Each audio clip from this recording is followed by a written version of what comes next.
There you go, folks. Let us be your nerd. This is the Grizzled Geek Podcast. I'm Mike. I'm Kirsten. I'm Doug. And we have special guest, Matt from the Absolute Geek Podcast. Hey, thanks for having me again. Welcome. I'm a little less grizzled this time, a little bit more stuffed from Thanksgiving, but Yeah. I'm like, aren't we all? I'm like, how was everybody's Thanksgiving? Delicious. Yeah. Was it amazing? fantastic. Pretty good. I fried a turkey and smoked a ham. So Nice. it was Overachiever. it was crazy. Like See, we cooked like we had guests. We didn't have anybody over, but we You know what's hilarious is I forgot that the reason you didn't fry last year was rain. yeah. I thought you'd just kind of given up on frying because it was too much trouble, or I would have bought an extra breast for you to fry up for me. I was gonna say we had the hot oil. We're ready to go. Just So I was like, dang it. yeah. No, the only reason why I didn't fry. Trust me, it's a lot of work. But if you've tasted fried turkey, Oh, so good. it's worth it. Definitely, yeah. We last year we got rained out for Thanksgiving, couldn't fry, and then we were like, we'll just fry for Christmas. We got Aw. rained out for Christmas too. Charlie Tango had to work on Thanksgiving. That's a bummer. Sorry, Charlie. That's our equivalent of snow is rain, right? Yeah, it is. Yeah, it's rain. Like I can't do anything. It's raining. Gotta have a rain day. Rain day in the desert. I've been so disappointed this year with the lack of rain. Same. I don't know. We got one day in November of rain. That was Yeah, it. what happened to our monsoon? We skipped over the monsoon this year. We did. Yeah, there was like Pretty one much. day where it rained really hard, and that was about it. Oh man. Well, guys, I want to say before we jump too far into it, I want to make sure that we thank all of our new listeners here. We actually had a boost in the last episode for some reason, and we got our What extra. do you mean for some reason? Our Well- shows are getting better and better. Because the shows are getting Keep better up and with that. better, we're getting more and more people listening. But we had a spike last time. Let's see here. There's my stats on this. And not only did we have a spike last episode, but the three guys we lost in Belgium came back. Belgium came back. We had all 15 Aw. dudes in Belgium listening to us. It went down to 12 there for a couple of weeks, but they're all back now, including a whole bunch of Sorry, Probably. guys, I just had to take a week off. Yeah. From pretending to be 15 dudes in Belgium. Right, That's You know, right. I had to catch up. That's right. And Matt came back with a bonus guy in Bangladesh and India and Wow. Malaysia and Indonesia. So, Hey Ben, how's it going? hey Ben, Ben's online. you guys still barbecue in the snow? You guys in South Canada? All the way up there? Okay, but we had, from our normal, we almost doubled the number of downloads from last episode, from the episode before that. So people really liked last episode for some reason.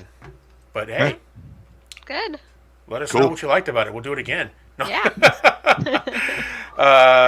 We are not above pandering to our audience. We will pander. We will sell out. We'll do whatever it takes, guys. So,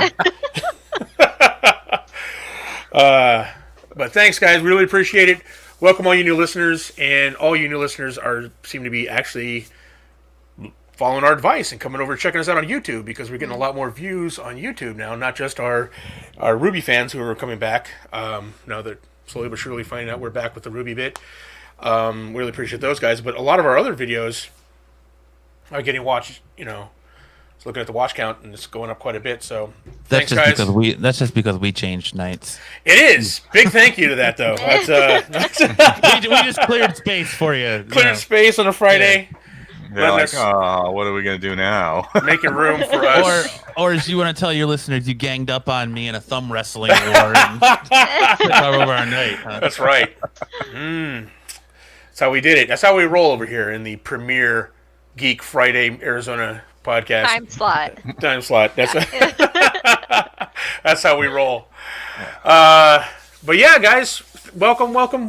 We appreciate it all, and a special thanks to all of our patrons out there. I want to say once again thank you, especially for sticking with us through this year. We know it's been rough this year. We didn't really expect anybody to, and you guys that hung on with us, we really appreciate it. And we're working on getting more content up there for you, right now. So we have videos rendering right now on other computers. That's going up on Patreon. All right, guys. So the day after, what is your favorite, real quick, what is our favorite day after Thanksgiving snack? Because I got to tell you, Heather made this kind of like sandwich ring with crescent roll dough with turkey and cream cheese and the cranberry relish, and it was amazing. Like I was like, okay, usually I like just like a turkey and avocado sandwich or whatever, but this thing she made today was just like, I'd never had it before, and I was like, okay, I'm sold. That's what I want now. See, I don't ever do sandwiches with turkey from Thanksgiving or Christmas. That is a waste of real turkey. It's not sandwich meat. I'm like, I do a full repeat of Thanksgiving dinner.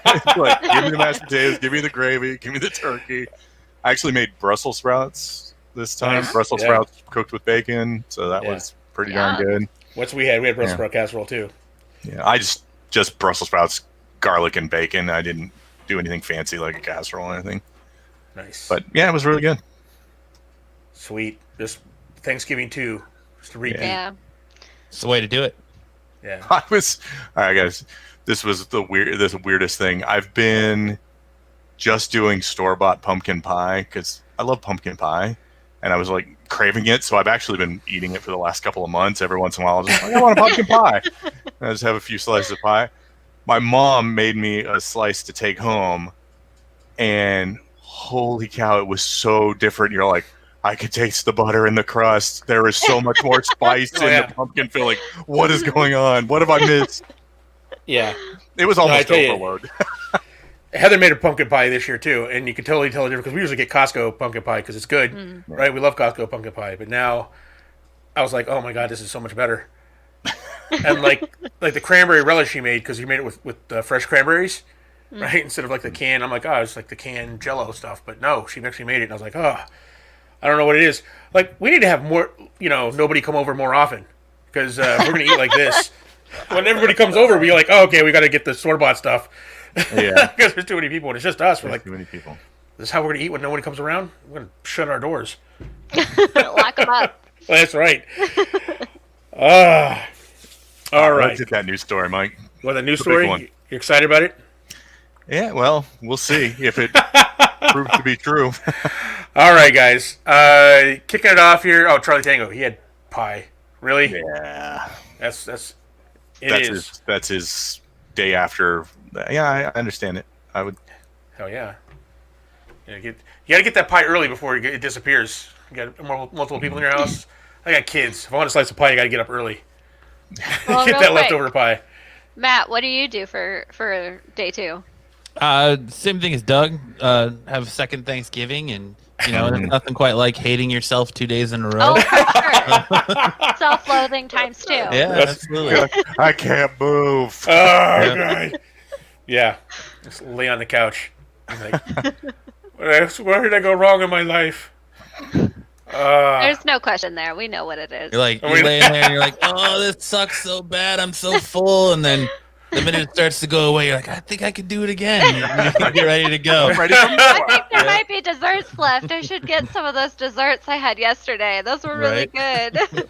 Yeah, but when you unbutton your pants, though, it feels so good. You want to button them back up to do it again, just to get that feeling again. But, there we go. That's right. Oh, my goodness. All right, guys. So, our top story today is Black Widow Disney Plus rumors. Now, earlier this week, ahead of the planned investors call with Disney on December 10th, an apparently leaked video shows plans for Black Widow to premiere on Disney Plus, as well as an adult component to Disney Plus called Disney 18 Plus, that would include the likes of Deadpool, Logan, and other R-rated movies. So, and experts and basically the internet itself are just split on the legitimacy of this leak. But everyone agrees that if it's fake, it's one of the best fakes they've seen. So it's if you watch it, it's kind of a shot from the side, and it's like a screen in a presentation going up, right? and it is really well done. It's just right in the. It looks just like a Disney Plus commercial, right? And it shows all the the same thing, like the ticker of all these movies showing up, and then the dates and everything.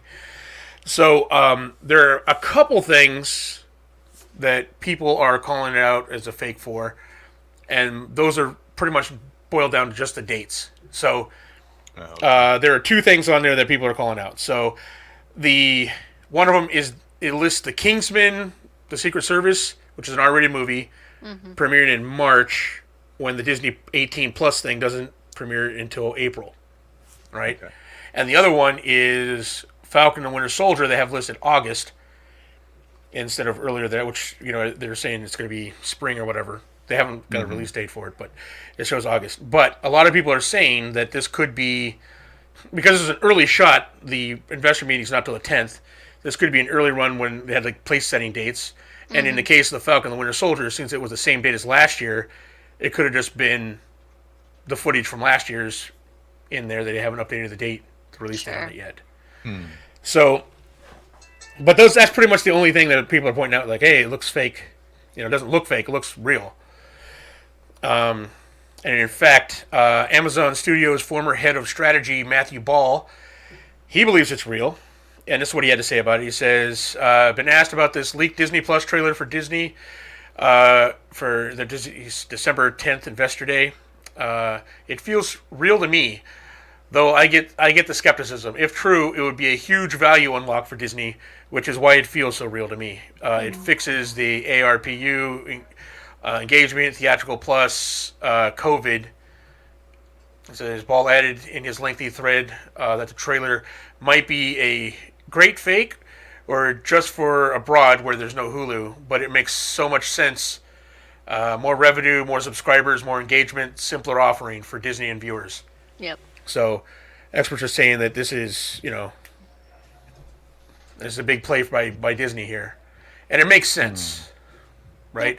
And especially with you coupled with we have the news that Disney has said they want to focus on streaming, right? In lieu of whatever's going on this year, not that they're abandoning theaters, but yet the primary focus going forward would be streaming. And we've all said there's no way that they're letting Black Widow out on streaming. We didn't expect Warner Brothers to throw Wonder Woman out there on HBO Max either. So what do we think, guys? I'm still skeptical. Yeah. Still Cautiously optimistic. Matt, what do you think? I think your answer is in Wonder Woman. I think they'll have this call and they'll wait and see what Wonder Woman does. If Wonder Woman sets records at being released on an HBO Max and the dual release and people go crazy for it, then I think you'll see a rush to get Black Widow out. But with the way things are going and the numbers spiking, everything's going to be shut down again, it looks like, and theaters aren't going to recover. So this might even be a non-conversation in another 3 weeks, 4 weeks. Yeah. So, but I think Wonder Woman's going to be the benchmark, and they're going to watch it, and depending on how well that does VOD and HBO Max, then they'll pull the trigger on it. But I just think these leaks are funny because how does this get out? Is it just one dude in the boardroom like this? Right. Yeah. As they're giving this presentation and nobody's like, dude, put your phone away. Yeah. Exactly. Yeah. But yeah, I don't know. What do we think about the Disney 18 Plus side of it? I think that's smart. I would love it. Yeah. It makes sense. It even has a tagline, like at the end of it, it's like everything comes home. Is the tagline for it, right? Which makes sense. If Bob Iger were still in charge, I would have said no way. But Chapek is a money grubber, so it is very possible he'll abandon the family-friendly brand to, because there's a difference between, you can say, all right, Disney 18 Plus, you have to opt in. Maybe you the parent, whoever's controlling the account can set restrictions and stuff like that. But the old Disney would never have let that into the same space as family content. But Bob Chapek might. So, because he's all about the bottom line. He doesn't care about atmosphere. He doesn't care about visual, image. It's all about the money to him. So it's possible. It will be, and I'll be fine with it if it just comes with it. If it's an upcharge, I'm gonna be pissed. For sure. Yeah. I don't see them doing that. I think it's just going to be something that they add to it, so they can add those R-rated Fox movies there, right? And I mean, I won't have a problem with it personally, because I think Disney has in the past leaned a little too heavily into that. Oh, we're family friendly. We don't, blah blah blah. It's like, right. You know what? You can, that doesn't mean you have to be squeaky clean. Here's the thing: we're looking at a year. I mean, and you would say, like you said, normally in the past it would never happen, but this is the first time we've ever had like a year like this, right? Where Disney's losing money for the first time in 40 years, and the only bright shining spot Disney has is its streaming service. Yeah. So you got to look at, and this is for the investor call, right? If this is aimed towards investors, this makes all the sense, right? To lean heavily because Disney's number 2 in streaming, right? It's only behind Netflix, and the only real argument against Disney is its lack of, like, it's too family friendly, right? There's no room for like adult content like Logan or Deadpool, stuff like that, right? Yep. And this fixes that, right? This fixes that one glaring weakness of Disney. Yeah. So I don't know, Kirsten, what do you think about this? Sorry. She's all choked up. I know, so excited for it. Look at that. It's everything I've ever wanted. No, I agree with Doug. I mean, I think that it's just a grab at money, but I also think that if that's what they're looking for, it's a good way to go about getting money. Yeah. Of course, people want to see like Kingsman and Deadpool and all those other movies that, were shown in theaters previously and now we're finding difficult to get access to, or don't want to pay the $5 or $6, however much it is to rent it for one day. I think it's an excellent way for them to gain money, and I think that people are going to be excited to have access to them. So it'll be a good money grab for them, I guess. Yeah, I think so. It'll bring more subscribers on too. Oh, for sure. Yeah. Yeah, because they're leaving a lot of content on the table that they acquired from Fox. Yeah. Mm-hmm. If they don't do that, Deadpool, like you said, Kingsman. Yeah. There's a lot of stuff there that they can put on the streaming service that'll draw people in.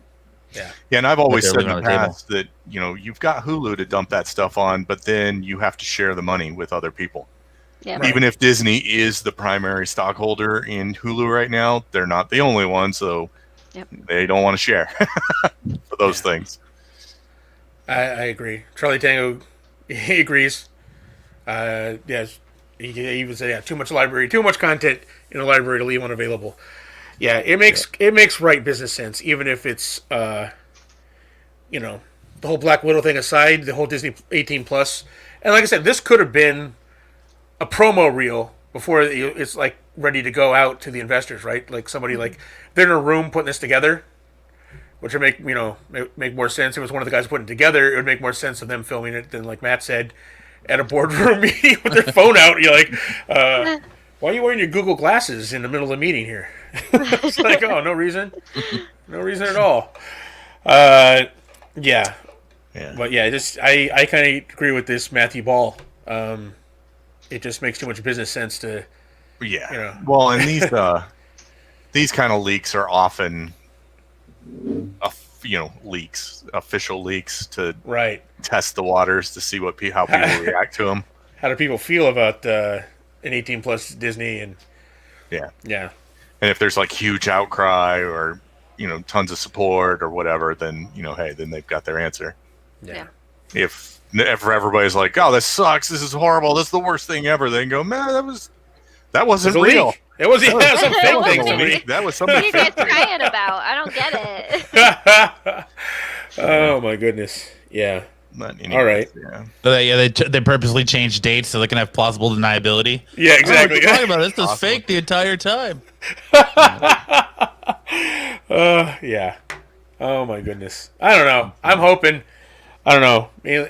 Although I really want to see Black Widow in like the on the big I screen. want it. Yeah, I do too. Uh, It is a long. Well, it's sort of a long time to wait, and it does push back the whole schedule. It kind of stops up the entire MCU. Right. They kind of need people to see Black Widow so they can release, because Falcon the Winter Soldier's done now, right? Yeah. And they have to release that after Black Widow because of spoilers. Yeah. So. What were you gonna say, Matt? I was gonna say it's Black Friday. You mean you didn't go out and buy yourself a discounted big screen to watch it on? We did recently upgrade our TV, but not movie theater.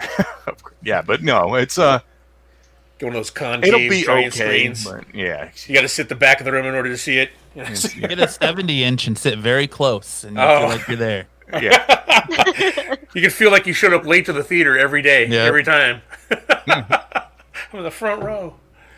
Yeah. All I know is that all eyes are going to be on that December 10th investor meeting, Yeah. right? Because we'll know. We'll know then, one way or the other, if there's any truth to any of this what stuff. happens with it. Yeah. Yeah, because I am torn. I'm like, oh man, I want to see Black Widow early, but then again, I want to see it in theaters too.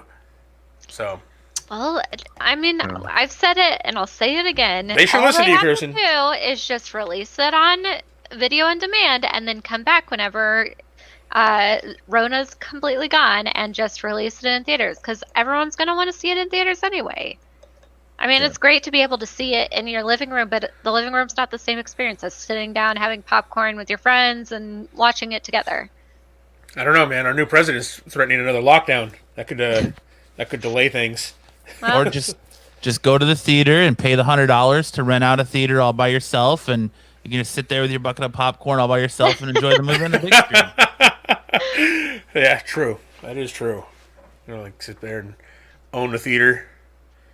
Then one of those times I wouldn't mind those reclining seat ones, and then you could like get two of them. It's like a big couch. Bring some pillows. Talk about feeling like a king for a day. You just walk know. in and Right. all of this is mine. Everything I survey, it's all mine. All right. Well, Doug, have you watched any of the 616 docuseries? Oh, I have not yet. You want me to talk about this and we're just going to discuss it, or do you want to? How do you want to do it? Sure, go for it. Okay. You can read it off. That's fine. Okay. There you go. That works out. Works out best, I think, because you haven't seen it, and I like the sound of my own voice, so it works out best for both of us. Well, I don't know about both of us. All right, so Disney Plus has a docu-series called Marvel 616, and that's I think the docu-series is one of Disney Plus's strong points. I think I've been enjoying a lot of their docu-series. This one, I would say, it's all about the Marvel Universe and the impact it's had on different people, right? And it's, I think for me, the episodes are hit or miss, depending on the subject. The first one, it opened up kind of, with the Japanese Spider-Man, right? And the story behind it, which I thought was fascinating. One, myself, I mean, Matt, you thought it was a little slow for you? Yeah, it'd have been better if it was only like 30 minutes long. But I'm just like, are you still talking about this? Like, Right, yeah, we said everything. What do we know? Yeah. I will say it was pretty cool in the fact that it interviews with the creator and the actors, and the creator was just like some guy from New York who married a Japanese woman, and he's over there and he's like, wow, look at all these Japanese people reading. Look at there's comic books everywhere. Look at all because of the manga culture, right? And he's like, why is there no Marvel comics here? The comics that I like. So he basically just called up Marvel on a whim and was like, hey, I can. Let's get you over here, and they basically like, all right, whatever. Japan is its own like thing. As long as it doesn't leave Japan, do whatever you're gonna do. Your nonsense will never make it to the States. Have at it. Have at it, yeah, go whatever. As long as the money was there, come on.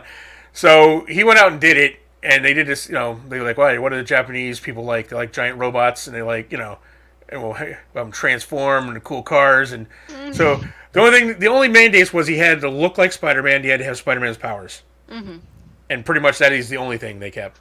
What was mandated, that was it, because it's all totally different.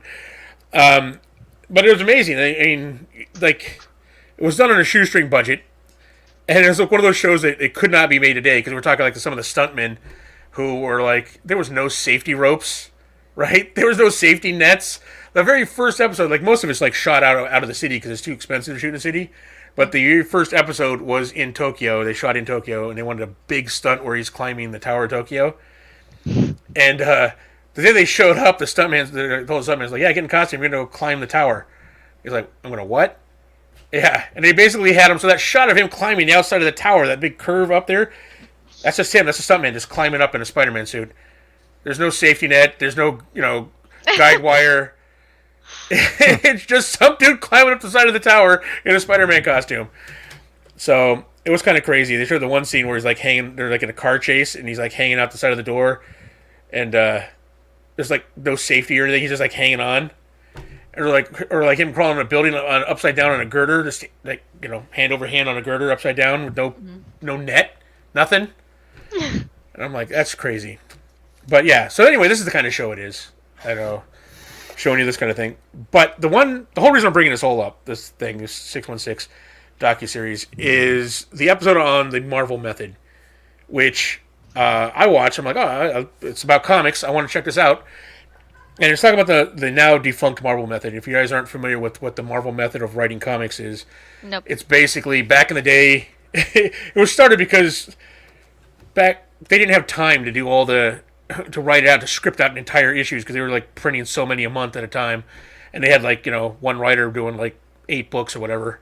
So what they would do is they'd have the writer plot the book, and then they'd send it to the artist, and the artist would draw the book based on the plot, and then they'd take it back to the writer, and the writer would add dialogue, right? Huh. And this was known as the Marvel method. So it allowed a lot of creativity from the artist. Mm-hmm.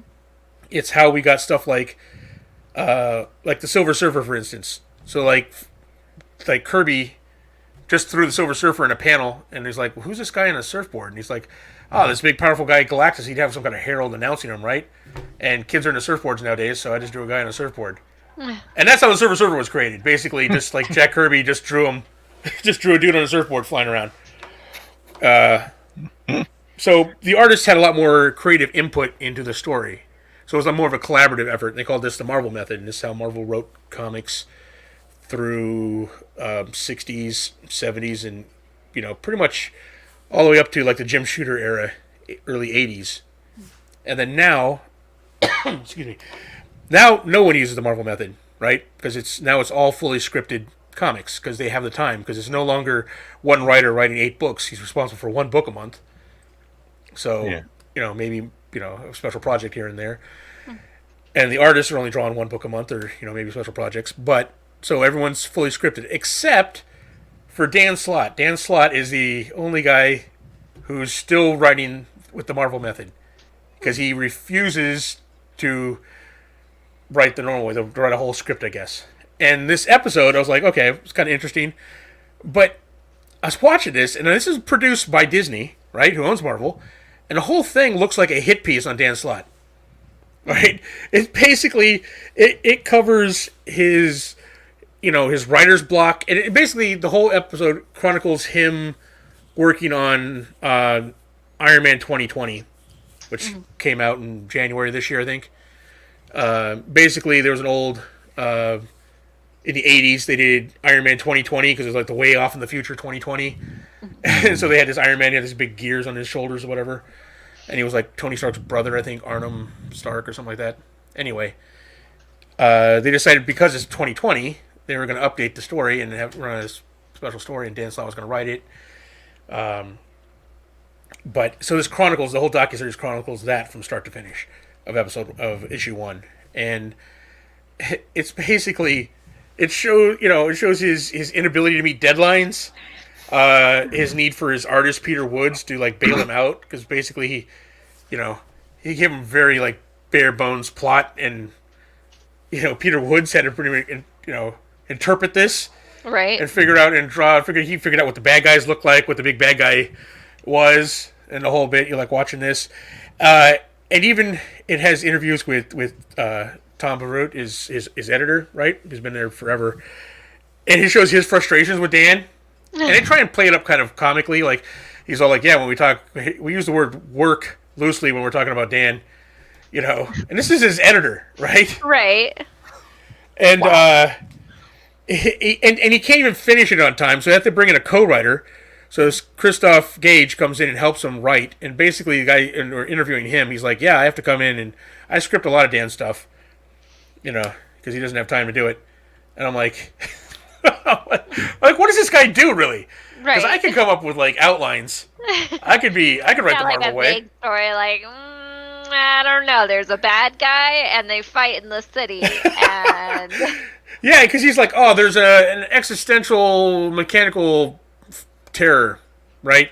Right. And so the artist has to, like, interpret that, like, okay, I got to come up with what this guy looks like. Right. So the artist pretty much created the big bad guy, and based on that is this guy Christos Gage came in and wrote to that bad guy who that bad guy was. It's like, what did Dan do? He just said there's like some existential threat. I mean, I could do that. I'm like, I could write the Marvel way if that's all I had to do. So they brought in a writer to do his. So obviously, they had artists interpreting what the characters are, right? Then they have his co-writer who comes in and writes all the dialogue for him, right? So he's just basically he's an outliner. I outlined the story, and you couldn't get that done in time. The person I felt sorry for out of the whole episode, the one I felt sorry for was the letterer, because this poor letterer guy, earning $25 a page. He didn't get to work until 2 days before press. He had 2 days to letter this entire book. So, yeah, it was crazy. I was just like watching it. I don't know. I really wish, man, one of you guys would have saw this, because it was just, I'm like watching this going, I can't believe this. Is this really? I don't need to watch it. As a Spider-Man fan, I've lived it for years. Right? This is the guy that killed off Peter Parker. So, I mean, as a Spider-Man comic book fan, I've lived this for years. So that was the best day in comics, is the day he was taken off Spider-Man. Yeah. Oh, man. And I don't even know whether it was, because they're filming him, and he's like trying to talk, and he's trying to figure out this plot, and then like every time his phone pings, he's like, oh, a tweet, and he goes over to social media, right? He's like distracted, like literally they show him distracted by social media.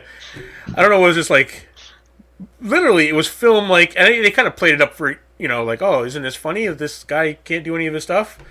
It's like, really, this guy's incompetence? So it just showed him being pretty much incompetent the entire thing, and then it ends with him signing autographs in a comic book store of the #1 issue that he basically, that he had all these other people basically put together for him.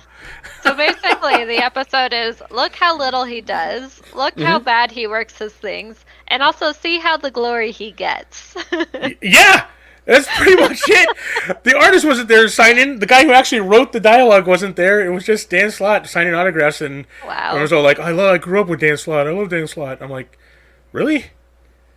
But what gets me... Hey, Kyle. Kyle's in the chat. I mean, the fact that Disney put this together, I mean, you'd figure that this wouldn't be something they want people to see, yet they're the ones that put this together to make him look incompetent. I mean, is this like a ploy, I guess? I don't know. We're going to get rid of Dan Slott? What do we... I mean, Matt, he's got it. You're our resident comic book guy. Is this, like, an open secret that Dan Slott's this way? I mean, I wouldn't say it's a secret at all. I think they're revealing the curtain behind it, but if you're a fan of his work, you've kind of got that feeling for years that... Because he's the, he was the writer in Spider-Man, so he was that event book guy, and big event books, he was on them, and he has this ability to start strong, but he never sticks the landing. Yeah. And it gives you that sense that you're like, okay, well, did they get behind in schedule here? Like, was he running out of time? Did he get sick? Was there something wrong with the art? Like, there's something wrong here, because it feels rushed, or it just never matches up. And that perfectly explains it all, is that he's lazy, can't write his own stuff, and he's trying to pull a Stan Lee. So yeah, he's like, look, see, look whatever I did. Yeah. I was just shocked. I'm sitting here watching it, because I'm not a Slott fan like you guys. I'm like, this is the guy that killed Peter Parker. Why do I, I don't like this guy. But to watch his own company. To be fair, he's not the only one that killed Peter Parker, because Bendis did it too. But yeah, I mean, and coming out of killing Peter Parker, he gave us some of the best stuff he's ever written in Superior Spider-Man. But after that, it went back to sucking fat eggs again. Right. And like Kyle just said in the chat, I wish he'd quit writing. Well, that's the thing I was going to ask you about, Matt. Does this kind of coincide with the rumor that Marvel is about ready to pull a DC? Because it's got a whole list of stuff that they're cutting. We just this week, got a list of all these titles that they're cutting, and then all these MIA titles that never came out this year or just dropped, kind of like like the New Warriors that that flopped before it even debuted. With the concept alone, I mean, you think maybe this might be because Dan Slott's got to be one of the highest paid writers. He's been there forever, right? I don't know if it's necessarily they're gonna pull a DC, but I think that we just saw that they hired and signed contracts with a bunch of talent that is up and coming. Peach Momoko, who's been one of the biggest comic book cover artists of this year, they've signed her to exclusive deals, and I think they're refocusing to new, younger, fresher talent, and I think they're refocusing more toward their stuff towards their movie lines, and a lot of these books they're talking about, and if they're not well received, I think they're just scrapping them because they don't with COVID, they don't know what's going to happen, they don't know when things are going to close down again, what Diamond's going to do, so I think they're going to just focus more on their main titles and what's selling now, rather than trying to kick off newer stuff. But DC's in turmoil, and I don't know. I mean, the future state, they got stuff coming out is kind of it feels very much like their last grasp at keeping the comic line going. So I don't see Marvel being in that kind of trouble that DC is. Yeah, not to that extent, but maybe with the amount of money Disney lost this year, they might be looking to trim some stuff up. Maybe, I don't know. And it makes sense because if you don't have that movie line to push these books, the toy line to push these books, and you're just trying to come out with new characters now in a time where there's not all that interest there, you're not pushing a lot of revenue through your building by releasing the new Warriors or whatever that god awful highlighter looking rejected Power Rangers thing they were going to come out with. Yeah. So, oh my goodness. You got to be careful though, because a lot of those things are what brought the movies around. Because if you didn't have the freedom to do those weird stories and those different books, we never would have got this version of the Guardians of the Galaxy. Right. It's true. So. Thank you, Dan Abnett. So. Yeah. I mean, no, I agree. Charlie Tango says Marvel's retrenching. DC is a dumpster fire. And he's absolutely correct. He is not wrong. Yeah. Yeah. Right. You're right. Charlie Tango. People aren't going to stores. They're not browsing. I think you're gonna see a big focus from a lot of these new books to be digital, and I think they're gonna refocus a lot of it to digital and things like that. I think you'll see more new books with characters you're not familiar with being digital releases versus in store. So, yeah, man.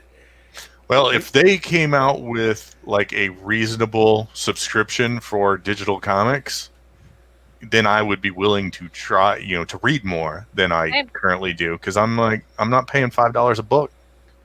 Yeah. For a digital copy. Especially because I go, well, I mean, just in general, going into the store and slapping down $5 for, I don't know if Marvel's that expensive, but more, yeah. So it's like, you get into something, you're like, I like the X-Men, so I'm gonna go spend $30 a month to read the 6 different X-Men titles there are, or whatever. Because you never want to go one in. You're like, I'm just gonna read Uncanny X-Men because I like that team. Well, it's going to cross over and it's going to change rosters. And now you're like, oh, crap, what's going on? I don't read the other one, so I'm lost. Yeah. I use, there's an app called Webtoons and a few other apps that are kind of like that, where they have like comics that are on app form.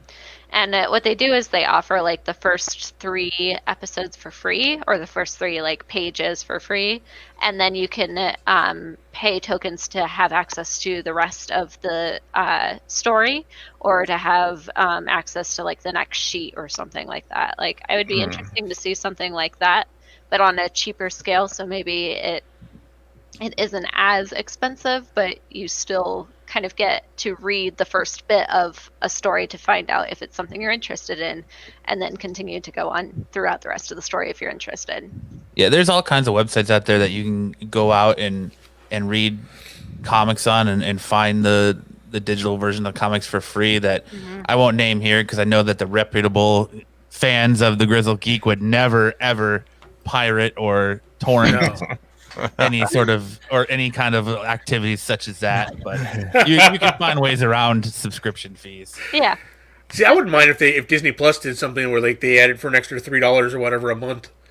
They had something like the DC Universe had, right? They had access to the and they're a year older, right? So they'd have the new comics for a year, and then once they hit the year mark, they go on the site, because that's how I got caught up with a ton of DC stuff. Is that year I had DC Universe, right? So Yeah. I love that. So I was like, oh, sweet. Or maybe like a subscription to where you have access to all the old stuff, and then if you want to read the new stuff, you have to pay for each volume or comic or whatever. Right. So you have the option. Yeah. But okay, Yeah. there we go. We got our deep dive into the comics aspect, and the 616 hit piece on Dan Slott. It was warranted. I'm just gonna say it was warranted. Yeah. Yeah. I was just like, I never saw a company do this to one of their own before. I was like, okay, well, all right, fair enough. All right, guys, it's that time again.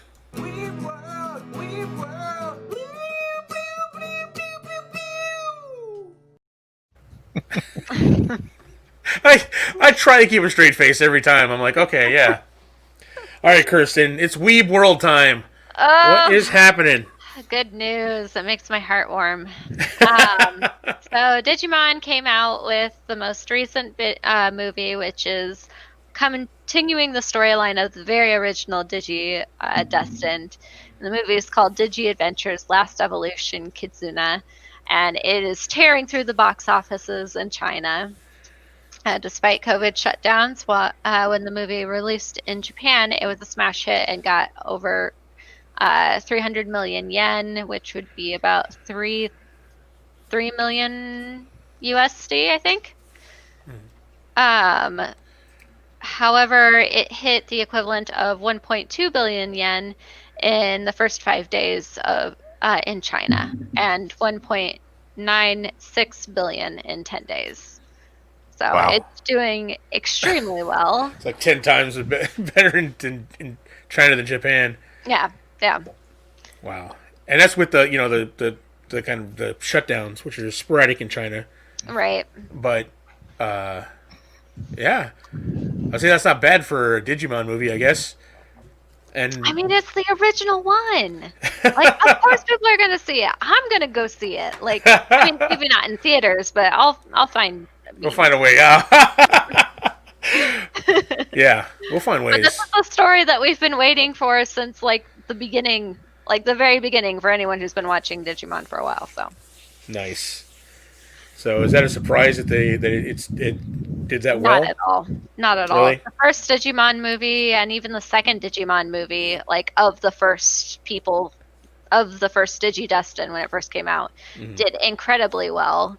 So it doesn't surprise me that, people are reaching for any bit of nostalgia as they can, and Right. Digimon hits that, so. Nice. All right. Yeah, I was surprised by. I mean, because I'm not, the big Digimon fan, but I was like, for me, I was always thinking like, well, isn't that kind of like isn't it the offshoot, the generic brand Pokemon is the Digimon? But apparently not. Apparently, it's pretty big on its own. Yeah. So, fair enough. All right, guys. We're time to jump into. We got time to jump into some of these nerd nuggets. Oh, nerd nugget time, guys. Doug, this is your favorite bit here, but let me jump into this first story here. So, Disney removes the T-shirt guy from the episode 4 of Mandalorian within 3 days of release, proving how much more on the ball they are than HBO when they said, screw it, they just leave the coffee cup in that last season of Game of Thrones. It's like, whatever. But they went through the cost and the expense to get rid of the, digitally remove the guy in T-shirts that was kind of behind the girder, and within 3 days of the release. Your 15 minutes of fame are over, brother. I have to admit, I didn't even know that was a thing. You didn't even know? You didn't even see it? Nope, didn't see it at all. I was I focused on honestly, action. when I watched it, I didn't see it either. I had to be later on. It came. I just looked it up and I recognized the scene. I'm like, I still don't remember seeing that. So, Yeah, it wasn't as blatant as the coffee cup. yeah. But people are going right now. The big story is because of the comparison, right? Two big, popular TV shows had like a screw up like that, and how this one fixed it in 3 days, and the other one just said it's still there, right? They're like, they're not even going to correct it for the Ultimate Collection box set for it. They're just like, hell, you get it all, coffee cup and all. So yeah. Do you think that guy and the family of Sebastian Shaw is going to start a support group for people who've been removed from Star Wars films? That's right. It's like, I have my time. I tell you what, I think, check for conventions, people are going to be dressed up like the for T-shirt. sure. T-shirt guy, and he's going to be holding a coffee mug or exactly. For sure. Somebody's already mocked up an action figure case. Oh, did they? Yeah. Nice. I was in The Mandalorian. Check it out. All right, Doug. What's our next one? All right. While no official word on Kate Bishop casting, Hawkeye is set to start shooting next week. Will we get a fully masked Hawkeye? Jeremy Renner teased as much with his face cast video. Yeah, they needed a video on. He tweeted out where they're doing a full cast of his face. Oh, a cast of his face. Okay. Yeah. So and he's like, Interesting. as he's preparing for Hawkeye, and I'm like, a full cast of his face. Are we getting a mask? So, and if so, are we getting the cheesy original purple one with a big H? I hope so. Would that be amazing? That would be amazing just to see that. Disney has not been shy of leaning into comic accurate stuff. They're just like, all right, fine. Yeah. Here you go. Boom. Oh my goodness. Yeah. And at first people were like, well, they might just do like they're doing with the Vision and Scarlet Witch, doing kind of like a costume kind of homage to it. But they wouldn't go full cast on the face for like a cheesy throwaway mask, right? Homage. Yeah. I mean, unless they started with the original and then he pulls away to something newer, more modern, and then it's still cast of his face, just different. He had one later on that I think it removed the wings and it was just like a regular. He still had the H on his forehead though. But I don't know. I'm excited. I'm almost more excited for that than I am Kate Bishop. It's like, I see the mask. All right, Kirsten. In not surprising news, Marvel Avengers video game has still not recouped its development costs after an underwhelming launch. It caused Square Enix a fourth quarter loss around $67 million. The company sold only 60% of its planned units for a game that likely cost $100 million to produce. Oof. I have no sympathy for them. Absolutely none. They put out the original art for it, and I think there was even some gameplay that came out. And the first thing that everyone was talking about was how crappy the models were. Like, no one enjoyed the models at all. And, I mean, that was pretty much the joke on the internet while it was out.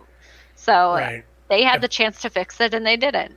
If you're going to license the rights to do the video game on basically Avengers, wouldn't you want them to look like the Avengers do? Right? Wouldn't you want the one that everybody's familiar with? Right. I'm just on top of that, I heard the story is not fantastic either. So it's visually terrible and also not a great story. So Go figure. That didn't, and it wasn't successful. Come on. It's one of the best comic book villains in MODOK. MODOK, Go wrong with true. MODOK. I will give you that. They went with MODOK, but isn't there also like a pay like loot boxes you got to pay for too in it, or is they They to have win. season passes where you can get costumes and abilities, and I mean, Sony paid big buckos to go back and at least have their character model for Peter Parker look more like Tom Holland in Spider-Man Remastered in the Miles Morales game. I don't know why right? this didn't happen, but Yeah. I mean, if you want to reach the biggest audience, wouldn't you want to have the version of the characters that the most people are familiar with? Yeah. You know, license Avengers and not use the movie Avengers. I don't know. Wasn't there some problems where they were having issues getting some of the actors to agree to use their face or their likeness for some of the models? I think they had a few issues with them, and so Right. Well, they even were if you use trying to the go face, for a more the original. costumes, like Captain America's costume was awful, Yeah, right? I'd rather have like the first Avengers costume, yeah.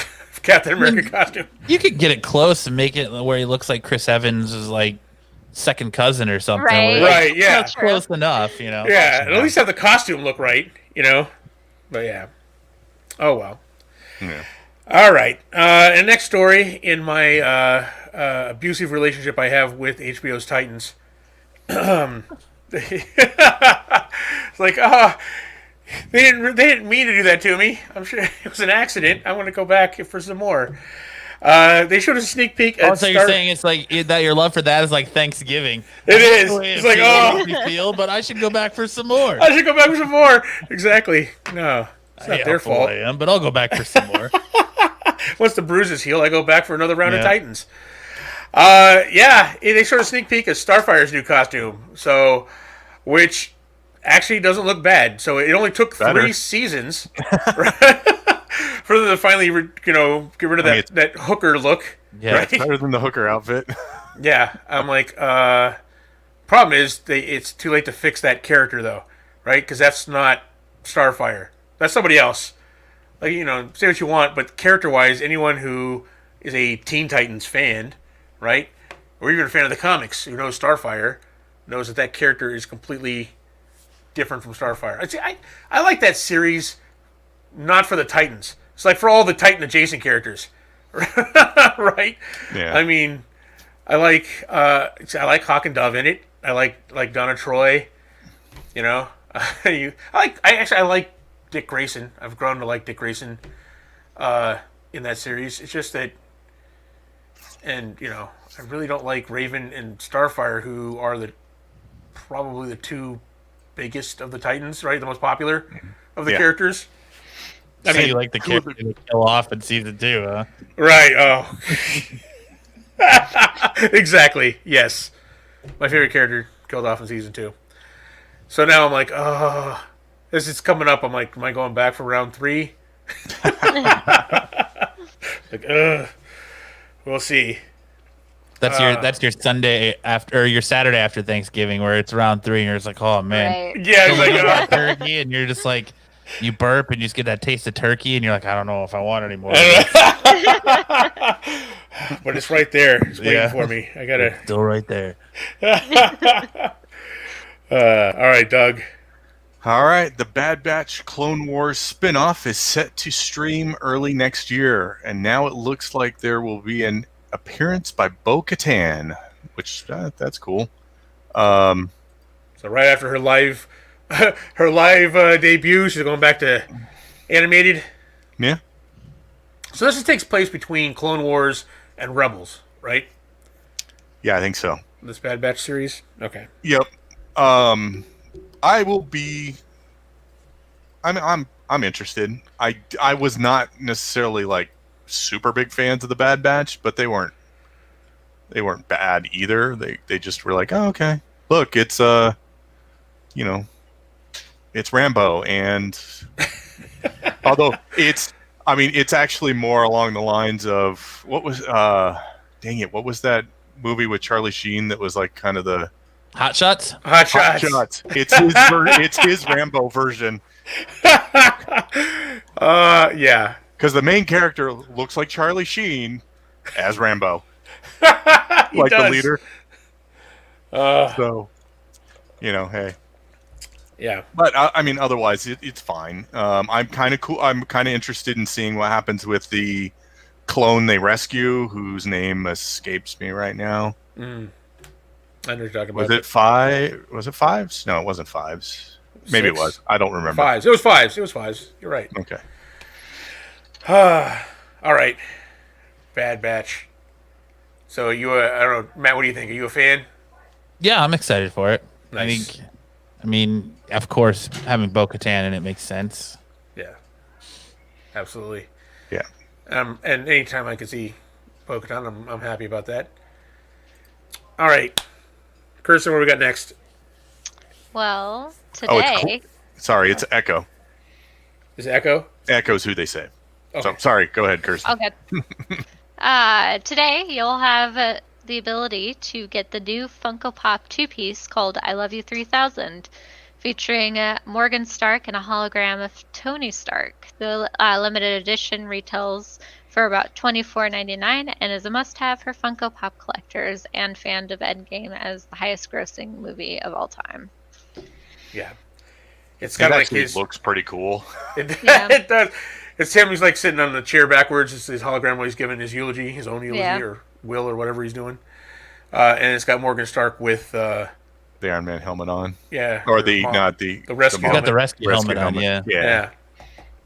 I don't know. It should have been her sitting on Happy's lap eating a cheeseburger. That. That's what it should have been. That's what it should. Then and then it would be like no dry eyes. You'd be like, oh. Yeah. I mean, if you're a Funko Pop collector, I think this is. I'm not, but I would consider getting that Right. if I thought it would be there when I tried to order. Because I'm betting you, it's probably too late by the time we're telling people this. It is a limited edition, yeah. So we'll see. And all right, to close things out here, let's discuss this last little story real quick. With all the focus on Wonder Woman 84, there's another big budget movie heading straight to streaming, and that is Godzilla vs. Kong. Right, this movie was filmed over a year ago. It was supposed to come out last year, and it's obviously the delays, and it doesn't have a release date now. So everyone was expecting it to be announced when all the other ones were starting to be announced for this coming next year, and it hasn't yet. But we found out now that it's probably going straight to streaming, and Netflix has put in an offer of $200 million for it. However, because Legendary is part of Warner's, Warner put a block on that offer because it wants to prepare a counter offer for the rights to put it on HBO Max. Now, does this seem like a... Because if they want a counter offer, obviously going to be more than $200 million for this. Is this the right buy for Warner Brothers to pay over $200 million for Godzilla vs. Kong for HBO Max? I think you have to look at how much it was to make the movie versus what box office projections would it even made $200 million in the box office. I don't know. What did Yeah. you want to look up what King of All Monsters made? Because I don't know. I know it underwhelmed. It wasn't. King of All Monsters didn't do as well as. Was just kind of like the setup for this movie. I know Here's it didn't do as the well as it thing. was. If it comes to HBO Max, I'm probably not going to watch it. But if it comes to Netflix, I probably will. Just out of It only made convenience. $386 million King of All worldwide. Monsters. Worldwide, yeah. That was its worldwide. King Gojira in live action. I mean, like modern day live action, and it still didn't. Why is this thing even happening when the projected release date was May 21st of 2021, which is pretty close to when vaccines will be available? So why wouldn't you just hold out for the rush back to the theaters? Yeah, that's true. Because at that point, people will see whatever's there because they're Yeah. like, "Oh, movies! I Actually, have the movies forever." There won't be theaters by May 2021. Yeah, they will. Especially if there's another lockdown. Come on, now. There's so many theaters right now that are barely avoiding bankruptcy that if they have to shut down again and they do a big lockdown like they want to, they're not going to be. Nobody's There's asking no for recovery. a big lockdown. One, The president nobody- is. The No, he's president, not. He has said over and over, "I'm not going to do a national lockdown." He said it as see. recently as like 5 or 6 days ago. It's like no national lockdown. But nonetheless, if there is an opportunity to make money, someone will come and buy all of those all that theater stuff. Their theaters are not dead, so even if the currently existing theater companies can't last, someone will scrape up the money to buy all of the assets and bring movies back as soon as it's able. It is not a dead. I don't think it's a dead genre. So someone will pony up the money to make it happen. Yep.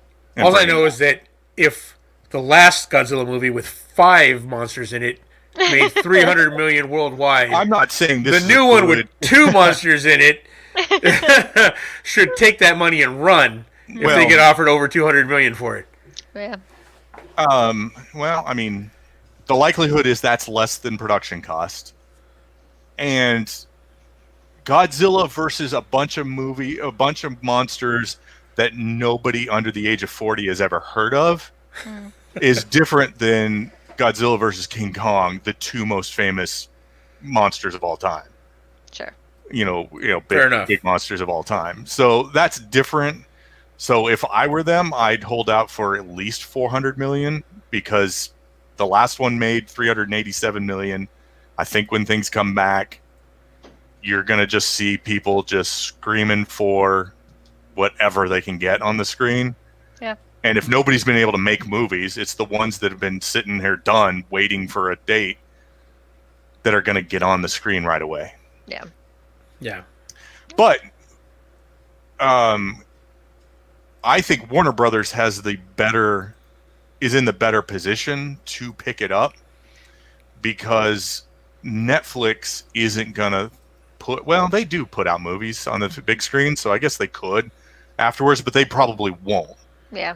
Versus true. Warner Brothers would release it option. on HBO Max and then go, oh, theaters are reopened or they've restarted or whatever. Yeah. Let's release Godzilla versus King Kong in the theaters Yeah. and get a few bucks out of it. So I don't know. 200 million is way too low, in my opinion. At this Charlie stage. Tango's like, it's too much for Godzilla versus Kong. I guess it's really what you're excited about. I tell you what, I was super excited for Godzilla King of All Monsters. And then when I watched it, I was kind of like, The problem they've had with these last movies, and I got to say, I never watched The King of Monsters because yeah. they've tried putting way too much plot into them. That's not what people wanted Godzilla for. They want to see big monsters fight. They don't care about the human plot. That was never part of the old Godzilla monster movies. Do you guys even remember what was the impetus for making any of these monsters fight? No. We remember the You fight. don't. There were some scientists who talked some stuff, but they were really not that important. Maybe there was a female scientist that there was a quasi love interest, but it was mostly like off screen, and then they hugged or kissed at the end, and that was it. Because you Right. don't care about that. You're like, I want to see Godzilla smash some buildings and breathe on some monsters, and that's it. I don't know. Matt, what do you think? Are you excited for Godzilla versus Kong? not really. I could care less. I watched King of Monsters on HBO. I'll do the same thing with this. It's Charlie Tango. It's not worth $200. Nice. Not 200 million. I mean 200. Fair enough. I will say this. I'm going to make a prediction right here and now, and you've heard it here first. I'm going to go on a limb and say this new movie is not going to have Japanese actors in blackface playing natives. I'm going to say right now it's probably not like the first one did, like the first Godzilla versus King Kong. Have you ever seen that, the original? It's Japanese film. I think I did. Yeah, and it's all the Japanese guys, and they're on the island, and it's all the natives are all played by Japanese actors. Oh. Okay, yeah. It's probably not going to do that. I'm just going to say right here. I'll make my prediction here. Warner Brothers is going to up the offer. They're going to pay a ton of money to try and drive business to HBO Max, and it's going to fail to do that. Yep. Or they could just keep it in limbo and never give it a release date. because it's Sure. their movie. So Well. they could just hold it as for as long as they wanted. Let's just write Yeah. it off as a loss. Yeah. True. Yeah. Not that they don't have plenty to write off as losses right now. So- I was going to say, you know who the big loser this year was? All the insurance companies that have backed these movies. They're not coming out. That's the big loser of 2020 is the film industry insurance companies. Oh, man. All right. New Mutants. is New, the loser. New Mutants. Yeah, I mean, New Mutants actually is a surprise. Well, it bombed in the box office, but it's a surprise hit on streaming. It's actually like it's been one of the had a surge in popularity. I guess people wanted to see it on streaming. I don't know. Yeah, I don't know. It wasn't nearly as I think good it's a fun because you can watch it at home and it just piques your curiosity as to where when it was in theaters you're like you're never seeing these characters used again, so right. why even bother going to pay to see it? But if you're watching on Disney Plus or you can order it in your home, it's more enticing. Yeah, just even if it's just for Magic itself, because you're like, I'm Yeah. intrigued enough. I want to see live action Magic, and the trailers look good. Let's check it out. But yeah, it's getting some popularity behind it. Just typical Fox putting characters they don't belong again. Lockheed. Yeah. Oh, you're like what? Yeah. No Shadow Cat, no Lockheed. That's Right? Exactly. All right, guys. That's gonna do it for us this week. Thank you guys for joining us in the chat. Thank everybody listening out there. Please, if you want, go to watch us on YouTube. Like, subscribe, share with your friends. For those of you listening to us out there in podcast land, we really appreciate your support. Thank you very much. And if you want to support us, the channel, and the things that we do here, you can help us by clicking one of the links below. What are those links, Doug? One is to our Teespring store where you can get some merch related to the podcast or the Grizzled Geek in general, including some masks. I Those are forgot cool. to get the masks. Oh, that's all right. 2, you can check us out on Patreon where you can get early access to our Ruby reactions. Mike said we're working on some other stuff. But 3, probably the easiest way to support us right now is click that Amazon affiliate link, do your Christmas or holiday shopping, and we get a small kickback. Doesn't cost you anything extra. That's right. Give us some of that Bezos money. We appreciate it, guys. Matt, thanks for coming on, man. No problem. Thanks for having me on again, guys. Yeah. Don't forget Matt at the Absolute Geek Podcast, our brother from another podcast. We appreciate it. Guys, we'll be back again next week to do it all over again. So we'll see you then. So yeah. Bye. Adios.